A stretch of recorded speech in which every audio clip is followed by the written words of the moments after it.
So fandoms, obviously we talk a lot about fandoms on our channel, but one thing we almost never touch on are fandoms other than music. So if you think about all of the entertainment that you consume, there are fandoms for almost like every single sector of that. There are like fandoms for books, you have book talk, you know, fandoms of certain authors or genres.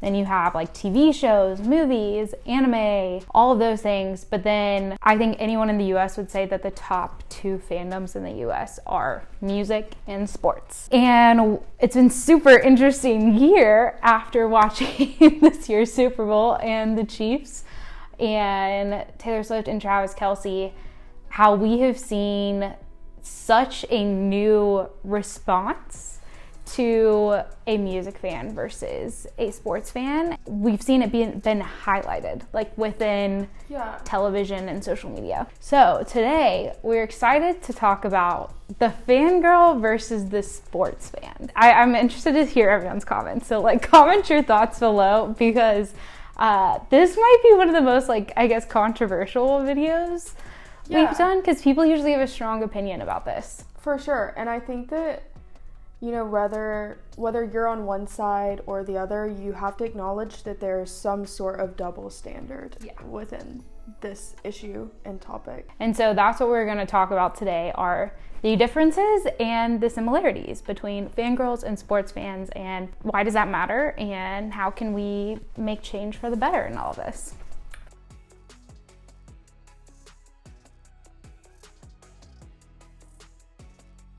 I think to understand this topic, we really want to talk about the demographics of fandom. Yeah. Because the conversations around this topic stem from is that these two fandoms have stereotypically a very different demographic. Yes, and specifically talking about age and gender. Yes. So, for example, why is it different for music fans to go to multiple shows of the same artist on the same tour versus season ticket holders going to multiple games of their favorite sports team? Yeah.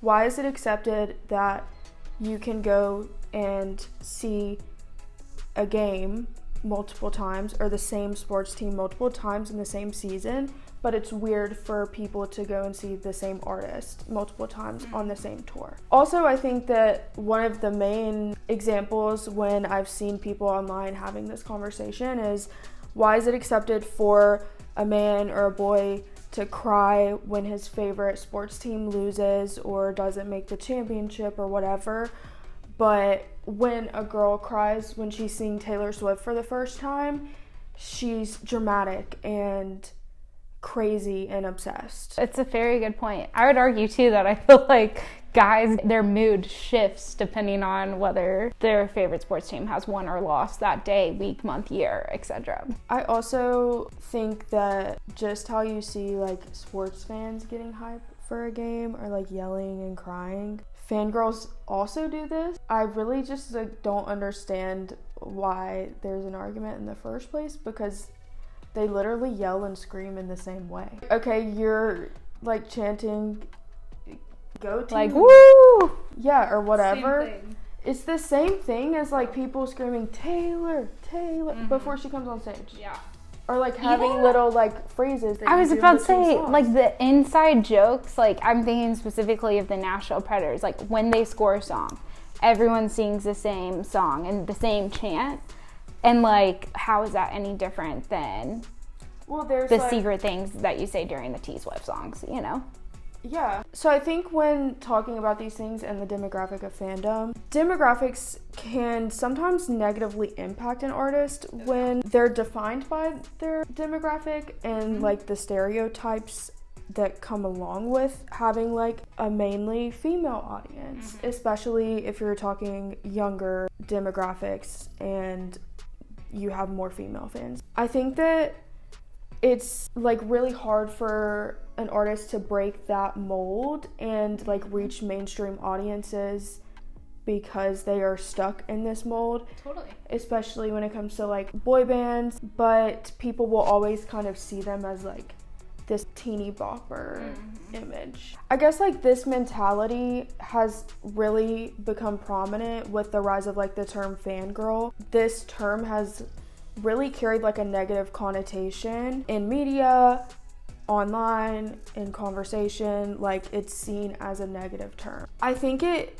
is used to make an entire demographic of fans feel as if it's made for everyone else to see them as like these young impressionable girls who don't really know anything about quote real music. Which is crazy that even freaking Urban Dictionary defines it as a negative connotation, because I today am like, I'm a fangirl, like I see it as such a positive thing, but I think because of the way that some people have used it in the press and in the media, they're like, oh, they're just fangirls. And you know, there are some crazy fans. Like, there are people who've also made the bad impression, but in general, you know, that's your 1% of people. That's not your 99 other percent of your fans who genuinely just love your music and want to support you as an artist. Going off of that, I think it's important too when you're talking about a sports fan and you have someone who is rowdy and rambunctious, and like often we see they damage the stadium, or like they have to like be removed from the game because they're saying really rude things or like swearing. But in the same way, people are like, well, that's just one fan. My specific sports team doesn't do that. So if you're having that argument for a sports fandom, why can't you use the same argument in a music fandom? Yeah. Not all music fans are young, female, and crazy and obsessed. Oh, yeah. I think we saw that as like a great example with the Eras tour, and maybe it was just because more people are taking videos and photos at it.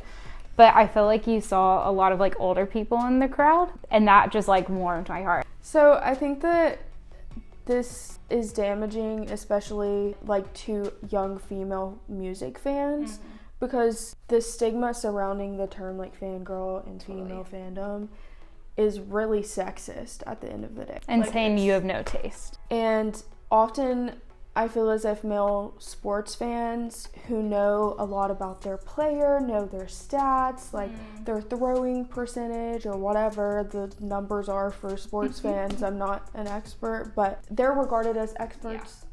And then when... Not as obsessive. Right. Not as... right. But like when I know like Harry Styles' birthday, I'm like crazy and... But they know the ages and what year they graduated from which school at. Right, so what's the difference between me knowing Harry Styles' X Factor number and you knowing the percentage that Travis Kelce throws a football? Yeah, it's true. And the crazy thing is, like, even with us having this conversation, us who, we are so ingrained in this and so pro fangirl, like, we still use the same language because that has been what culture taught us of like, oh yeah, well, he's an expert.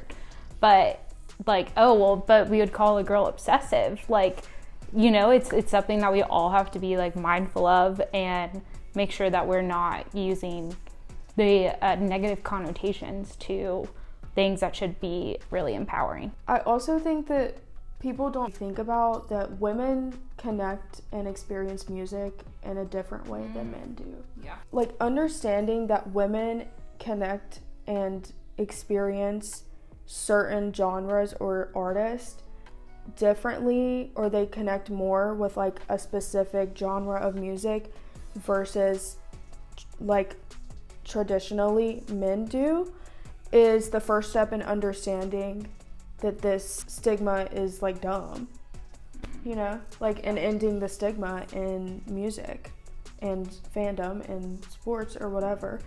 But I think that also the argument that these fans are young, they don't know what they're talking about. A lot of women enjoy certain music or artists long past adolescence. I've been a One Direction fan for 11 years. You've loved Jonas Brothers over half your life. I'm way past adolescence, girl. Yeah. And like, no one's gonna say that they're not successful right now. They're obviously very commercially successful artists, so why I was like 16 years ago when I was a fan of the Jonas Brothers and I was in middle school. I had no taste, but like now that they have number one songs, it's like cool. But you know, like we still love to have those new fans, but it definitely, I think, has a different stigma of being a fan when you were younger versus being a fandom now when you're older. Mm-hmm. And I think that a lot of women turn to these artists that they loved when they were younger, like women who grew up in the 80s and were teenagers during that time, they loved Duran Duran. This is like a nostalgia thing at the end of the day, and it's a comfort thing. So why wouldn't you want us to have this comfort and this nostalgia and be able to reflect on it? Well, same with sports fans, you know, it's like most of the time you're a fan of that team because of your history with the team. If that was like your dad loved them or you went to that college or your whole family grew up in this state and that's who you've always supported, like both of them, you have your history and that's what makes it special. Exactly. At the end of the day, no matter if it's a music fandom or a sports fandom or whatever, you join fandom and you're in a fandom because it's a place where you feel like you belong and you feel comfort. So why is it weird for a woman to feel that way within a music fandom, but like when it's a man in a sports fandom, it's okay? Well, and even like you see too, like if you think of a woman who's a big fan in sports versus a woman who's a fan of music, they're seen pretty differently too. So it's a lot of connotation, not only around gender, but around these artists who've been pigeonholed into such a little box of like, they can only have fangirls, and that means that it's quote not good music. I also think that like along with this stereotype of female fans and fangirls being hysterical, their intelligence is also degraded. But I also can make the argument that fandom actually does give you real life skills. Oh my gosh, so many. Fans are able to learn many different skills when being in a fandom, whether they realize that or not. Social media management, communications, website development, video editing, like all these different things that you're using to like make an edit on TikTok. Yeah, like these are real life skills that you can apply to a career. And even too, you think of like other fandoms besides music too, like within sports. So you really are learning some incredible lifelong skills no matter which fandom you're becoming a part of. So one of the reasons we kind of mentioned this at the beginning, we wanted to bring up this topic now, is because the conversation has just gotten louder and louder. When Miss T Swift walked out onto that Chiefs field, we've all seen that the sports world has just blown a little bit of a gasket within the fact that Taylor Swift has commanded so much energy within the NFL and sports world. The Chads and the Brads, they're out for blood. Yeah, they were upset. They were, and you know, everyone has their own opinion on whether this was a good thing or a bad thing that Taylor Swift was there and being shown, but from our end of things, it really showed so much good. Yeah. So much good, I think, came out of this that like even I'm sure Taylor herself never expected to happen. And like we saw this, I think it was literally after the very first game she went to, like the Chiefs stats blew like everything out of the water they had ever seen. Like Travis Kelce jerseys went up like 300% in sales.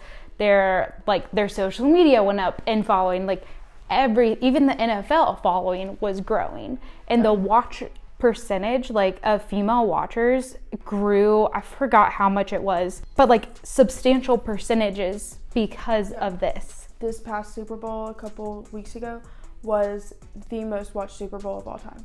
Crazy. And like part of that reason I would say is because Taylor Swift and Travis Kelce's relationship have just blown this into the atmosphere, which is great because it's showing how, just as Taylor Swift is a incredible expert and professional, Travis Kelce is too. Right. And why can't we coexist as sports fan and fangirl? I think that these claims that like all of these Chads and Brads, specifically like the men who are mad and claiming that like Taylor Swift's ruining the NFL, she's ruining sports, I think that this argument is sort of irrelevant because during the Super Bowl, she literally had less than 1 minute of screen time. Yeah. And it's not like she was the only artist there either. No. Don't get me wrong. Ice Spice. Ice Spice was there. Beyonce was Justin there. Bieber got screen time. Yeah. Lady Gaga was there. There were so many music artists that were there. While we're on this topic of like, is this good for the NFL and music in general? I think that this has caused a lot of dads and daughters or like moms and sons to find a common connection and like create a bond over these two worlds kind of intersecting. I think that if you still think that this is doing more hurt than harm, you should just look up the 1,000,001 stories of it bringing families together, and then you'll probably change your mind. So I think wrapping all of this up is, what can we do to change this stigma going forward? Yes. And while society itself has a lot of work to do, and so do fans themselves of both music and sports, I think that this term fangirl is slowly becoming a positive term. Hopefully we're contributing to that a little. But I think that this starts with fans everywhere embracing it. Oh, totally. And embracing the fact that you are a fan and not being ashamed of whatever you're a fan of. Yeah. I think that it starts with that, and then obviously there are many, many steps to combat this issue. But I think that's what it starts with. Yeah, and it starts with us on a daily basis supporting other fandoms, you know? Like, even if it's not a fandom you're a part of, support them and what they love and what makes them happy. That's it. Fangirls, super fans, sports fans, we're all similar. We're all the same. We can all support each other. We can all love each other. And then we just get to have more fun because we get to do it with each other. So hope you've learned something new and just support your fellow fan. Exactly. Even if they're not a music fan. Yeah. Awesome. Well, until next time, see you guys later. See ya.